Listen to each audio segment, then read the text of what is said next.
Hoje é sobre textura com pincel, mas eu vou falar um pouquinho sem pincel também. Para falar de textura com pincel, eu também vou usar o Wolverine. Acho que é a última parte da.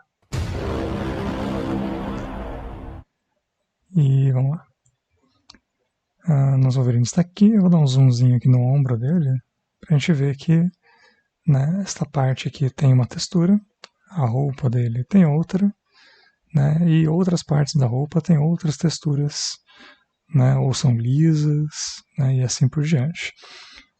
Por que que isso é relevante para começar? Porque isso aqui é um modelo feito para impressão. Né? Se fosse um modelo para jogo, eu jamais faria isso. O modelo para jogo tem que ter o mínimo de polígono possível para carregar rápido, e você resolve a textura com a engine de renderização do jogo. Né? Vê lá quanto que você pode jogar um mapa por cima. A gente vai ver em breve, inclusive, como utilizar mapas de múltiplas camadas e tal aqui. Mas, né, dá para você selecionar partes que são mais brilhantes, menos brilhantes, que tem mais cor, que tem sombra, botar uma imagem, né, dá para fazer textura de um jeito muito melhor. Quer dizer, muito mais otimizado e renderizado, que vai abrir rápido e não vai travar o seu jogo. Para impressão, a textura tem que ser parte da peça e tem que fazer parte da malha de polígono.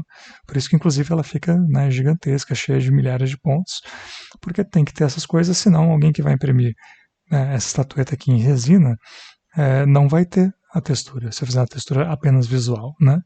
E eu quero que as pessoas tenham os detalhes, né? Por isso que eu preciso fazê-las desta maneira. Só que essa maneira também não é só essa maneira são algumas maneiras. Então vamos ver como que a gente resolve isso aqui. Primeiro, o que a gente não vai fazer, né? O que a gente não vai fazer, não, que eu não quero abordar hoje, é como trabalhar com modificadores. Então, é muito simples, eu deixei a bola pronta aqui do lado. Com o modificador, a gente poderia pegar e fazer assim. Chega aqui no modificador, Displays. Ele está aumentando, né, bastante aqui a bola. Vou botar ele para 0.2. A gente vê que já está bem diferente, né? O ponto mínimo com o ponto máximo da deformação que ele vai fazer. Vou botar um modificador de multi-resolução, só porque a gente pode precisar dele daqui a pouco. Então, Displays, textura, eu tenho uma textura carregada, senão eu ia clicar em novo, ia abrir uma janelinha, ia abrir Open, e ia pegar uma textura que eu já tenho no computador, que é basicamente uma imagem em preto e branco, onde preto é fundo e branco é alto, ou o contrário. Textura ficou meio cagada, porque a gente não tem resolução, por isso que eu tinha preparado lá um modificador de multi-resolução. Vamos fazer uma subdivisão, Optimal Display não, subdivisão, mais uma. Ok, agora a gente tem aqui, né, tem um erro aqui em volta, porque o Blender está fazendo isso de forma generativa, então ele só pegou a bola e falou, o melhor jeito deve ser esse, chutou aí, eu posso resolver isso desenhando, né, o V, fazendo o mapa, abrindo essa forma e tal, mas não é o nosso caso. No nosso caso aqui é só ver que aqui está, né, a textura que eu tinha carregado. Então, está resolvido. Se fosse fazer isso no objeto inteiro, eu poderia fazer. No ombro do Wolverine aqui, eu poderia ter feito. Né? E aí depois eu só ia aplicar a textura com o tamanho, tudo arrumadinho como eu quero, e ia modelar o detalhe aqui, né, do arranhado que ele tomou no ombro, e estava resolvido. Para a roupa já não dá, porque a roupa tem duas texturas no mesmo objeto. Né? Inclusive tem mais, porque tem o braço, tem a textura aqui da perna, que é uma textura mais fina, e tem essa textura mais grossa, que a gente está vendo no peito. Então, esse método aqui não resolve, a não ser que eu separasse os objetos, e isso tem um problema de que depois que você faz essa modificação, digamos, né, que eu dei um corte no meu, digamos aqui, para aplicar os modificadores e fazer um corte aqui. Você vai ver que aqui, nosso objeto que tem um formato já definido, ele ficou todo craquelado aqui no corte. Então, qual é o problema de eu fazer isso para essa peça que eu queria falar aquela hora? Que se eu fizer isso dessa maneira, depois eu preciso juntar esses objetos. E aí, como é que eu vou juntar dois objetos que depois de aplicar a textura tem um número de pontos que pode ser diferente, né? Vai ficar uma porcaria, é isso. Né? Mesmo usando modificadores, né? Talvez usando o Loop Tools, né? O Bridge, a gente pode pensar nisso mais para frente, mas aí eu vou querer fazer teste antes de gravar, né? Mas de qualquer jeito, não é a melhor ideia, a mais fácil, a mais brilhante trabalhar com isso. Né? A não ser que você precise muito ter os controles que o modificador te dá. Caso contrário, deixa eu voltar aqui nossa bola para onde estava antes. Pronto, bola sem modificador para a gente falar do que realmente era esta parte da. E vamos então aos pincéis para começar. Né? Como é que eu fiz isso daqui? Eu peguei o pincel e coloquei uma textura no pincel e aí fui passando devagarinho, né, fazendo ele se completar aqui. Tomei alguns cuidados e é sobre eles que a gente vai falar agora. Claro, um jeito de fazer isso é botar a multiresolução e pintar na multiresolução. A gente vai aqui para o modo de escultura, de botar o modificador Multi-Resolution. Quando você divide este objeto aqui, 1, 2, 3, ele mostra aqui justamente, né, level, ou seja, aliás, level viewport, né, no nível da visualização que a gente está vendo aqui. A gente pode fazer ele, por exemplo, ficar 1, e aí a gente passa a enxergar, se eu botar flat, né, ele com menos detalhe, com tanto detalhe quanto tinha antes, na verdade, né? Então a gente começa a ver quadradinhos aqui, se eu expandir, por exemplo. Ou eu posso deixar ele em 3. Aí eu vou expandir, ó, não tem quadradinho. Porque no nível da visualização ele está com 3 subdivisões. E aí tem o nível da renderização e o nível que ele está escolhendo para a escultura. E aí na escultura a gente vem aqui, pode pegar o nosso pincel, e aí no pincel eu coloquei uma textura. Então quando eu aumento o tamanho do pincel, a textura aumenta junto, quando eu diminuo, diminui junto. Como é que eu fiz isso? E como é que eu tiro, se eu não quiser mais, né? Eu venho aqui em cima, em textura, ele está com a textura, está com os parâmetros da textura que a gente pode mexer, e tem um X, a gente clica no X, está resolvido. Agora meu pincel volta a funcionar como ele sempre funcionou.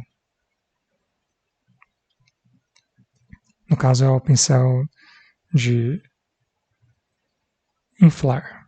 Então eu estou usando ele porque demonstra muito bem e é fácil de usar ele com textura. Muito bem, na multiresolução é relativamente fácil então aplicar isso e aplicar o pincel também do mesmo jeito que a gente viu o contrário aqui, né? Você vem em textura aqui em cima, coloca nova. Se você já preparou isso antes, no botãozinho da esquerda aqui do lado, né, onde já tem um desenho da textura, vai ficar guardada a textura que você fez. Então eu tenho aqui a textura que a gente estava usando de exemplo. Só clicar nela e ele volta a ser o pincel daquela textura. Né, venho de novo em textura, tiro, ele volta a ser o pincel liso que ele era antes, que agia como você já conhecia desde sempre.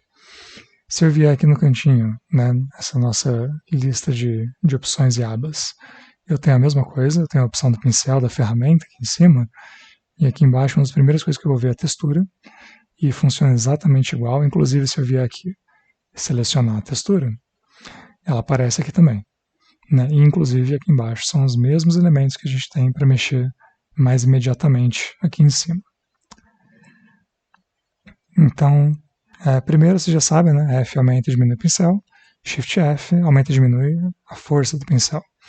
Vou botar menorzinha a força para a gente poder passar aos pouquinhos aqui, sem ficar muito fundo e dar este efeito distorcido. Então a gente passa um pouquinho, textura, perfeito. Vou diminuir aqui, mas também vou tirar o nosso modificador, porque às vezes eu não quero usar o modificador, certo? E é aqui que a gente começa a ter cuidados. Por exemplo, é claro que a gente vai ter que usar a topologia dinâmica, então Ctrl D, apertei Ctrl S, Ctrl D, ele salvou, topologia ligada. A topologia dinâmica está com detalhe de 20 e constante, porque eu salvei assim, o padrão não é esse. O seu provavelmente vai estar no Relative Detail. E o detalhe relativo de 10 é aquele detalhe que fica meio ruinzinho, E quanto menor, se a gente botar um detalhe relativo de 2, ele vai ficar mais detalhado. Ele fala de uma resolução nesse sentido, né? De quantos pixels você vai colocar dentro do seu pincel. Só que o relativo tem um detalhe que, né, talvez você já saiba, é um problema. Se você faz alguma coisa aqui, dá zoom e faz de novo, aqui a resolução é diferente, né, do que aqui. E isso é um bom problema quando você tem um personagem que não é uma bola, né? No nosso caso, a gente é bem capaz de conseguir botar textura na bola toda. Mas se não for uma bola, você vai ter um cotovelo, um joelho, alguma coisa que está mais perto da câmera do que o restante, e isso vai estragar a sua escultura, se você quiser colocar a textura dessa maneira. Por isso que eu fui lá e resolvi mudar para constante. E aí no detalhe constante ele está em 20, mas aqui é o contrário. Se eu botar 2, né, ele não vai ter mais resolução, ele tem menos. Se eu botar 20, acho que 20 inclusive é bom para o que a gente estava fazendo. Isso, ele volta a ter bastante resolução, até próxima daquela que a gente estava mostrando. E tem a vantagem extra, né, que quando você pega o detalhe relativo e clica aqui, vamos botar de novo. Para diminuir ou aumentar o tamanho da sua textura grande, vai fazer isso. Textura pequena, vai ter o seu próprio padrão. Embora ela tenha ficado até que boa, eu não esperava isso. Eu esperava que ela se comportasse um pouco pior aqui quando eu diminuísse o pincel. Bom, de qualquer jeito, na não relativa, na constante, a gente vai ter um detalhe que segue esse padrão também. Eu posso fazer um pincel bem grande, dar detalhe aqui, dar detalhe do outro lado da bola, e aí quando eu juntar minhas texturas, e não importando se eu estou perto ou longe, se meu pincel é pequeno ou grande, ele vai trabalhar com a mesma resolução do pincel e vai interconectar como se a gente tivesse a mesma textura envelopando todo o nosso objeto, e ele só está revelando uma área, né, onde isso deve ficar aparente. Né? E é claro que vantagens disso, eu posso mexer à vontade, eu posso sair do lugar, eu posso tirar o mouse, né, aumentar o pincel para uma área grande, diminuir para uma área pequena, e eu sempre vou ter o mesmo tipo de detalhe. Né? Eu vou conseguir, por exemplo, fazer aqui o pescoço e o peitoral inteiro, chegar aqui, ó, diminuir o pincel para passar bem perto da linha que eu quero que divida, e depois com outro pincel eu vou dar esse detalhe aqui de fora e essa outra textura. Né? E aí é só repetir o processo, vir em textura, né? Tirar a textura atual, clicar em novo e escolher a próxima textura que você quer colocar no seu objeto. Tem outras opções também, mas eu não costumo mexer muito com elas, né? Eu só vou mostrar porque vai que você resolve explorar um pouco mais e acaba se adequando, né? Fica mais confortável, né? É tipo dar zoom, né? Ou coisa assim. Tem gente que prefere usar esse bicho aqui, ó, para mexer o canto, dar zoom e tal. Eu não gosto dele, eu prefiro, né, dar zoom segurando Ctrl e fazer translado segurando Shift, né? Então isso para mim facilita a navegação, mas gosto é gosto. Voltei a bola para a gente trabalhar com os outros negócios. Então topologia dinâmica de pincel relativa a 100%. 100% de pincel, resolução super alta. Botei aqui textura, né? Mas resolução super alta, não, resolução super baixa, né? São pontos super difusos. Topologia aqui, de novo, botar 50% não vai melhorar muito, porque é relativo à área do pincel. Para a gente ter algum detalhe, vai precisar chegar próximo de 1%. Vamos sair daqui para 5, 4,5. Começa a ver alguma coisa. Deixa eu botar 2%. Agora a gente tem uma resolução que já parece que a gente estava trabalhando antes. Né? E aí, de novo, pequeno vai ficar menor. Por quê? Porque ele está falando de 100% da área do pincel. Então ele tem o mesmo problema da resolução relativa. Deixa eu dar Ctrl Z aqui. Zoom acho que não chega a ser um problema, né? chega. Eu não conhecia, como eu disse, não uso muito resolução do pincel. Então, se der zoom, tirar zoom, tudo igual no relativo. Por último, manual. Detalhe manual, imagino que seja uma segunda versão do nosso constante, né? Até porque ele já me sugeriu 20, que é o que eu estava usando no constante. O que aconteceu? Quando a gente deu Ctrl Z, eu não mudei aqui a resolução desse pedaço. Eu não voltei o suficiente, só não está aparente, né? Então, entendemos o que é o manual a partir daí. Se eu pegar uma área que tem pouca resolução, ele vai fazer o que ele pode com aquela resolução. Se eu pegar uma área que já tem mais resolução, ele vai trabalhar mais naquela área, como se tivesse um pincel menor. Ou seja, é um jeito de ter topologia dinâmica que não é tão dinâmica, né? Porque a graça desse negócio aqui é justamente se ajustar as resoluções conforme precisa e conforme o modelo. Eu vou voltar para o meu detalhe constante e, de novo, né, precisando aqui dar o detalhe, eu vou colocar só 15. De novo, vou dar o detalhe de textura só nas áreas que eu quero. E para ficar uma demonstração bonita, eu vou pegar outra textura, bem diferente, para pintar a parte de baixo desse planetoide aqui. Textura joga fora, novo, opções, e aí temos novo e abrir. Estou selecionando uma das texturas de madeira, provavelmente não está aparecendo para vocês a janela aberta depois, mas é esta aqui, a textura. E mesma coisa, Shift D, topologia dinâmica ligada.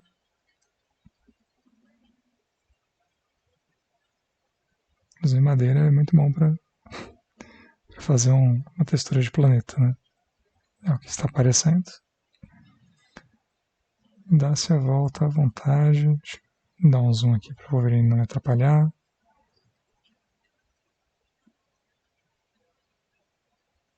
Se eu aplicar assim, ele está no meu ponto de vista. Esse é um detalhe que a gente esqueceu de comentar antes, né?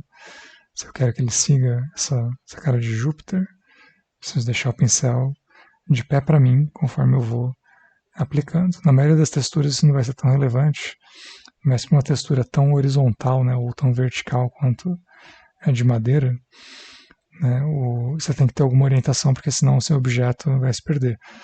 Né? Ele não tem como adivinhar que você olhando de cima está olhando de cima. Então, ficamos aqui. O nosso objeto, textura rochosa em cima, madeira embaixo.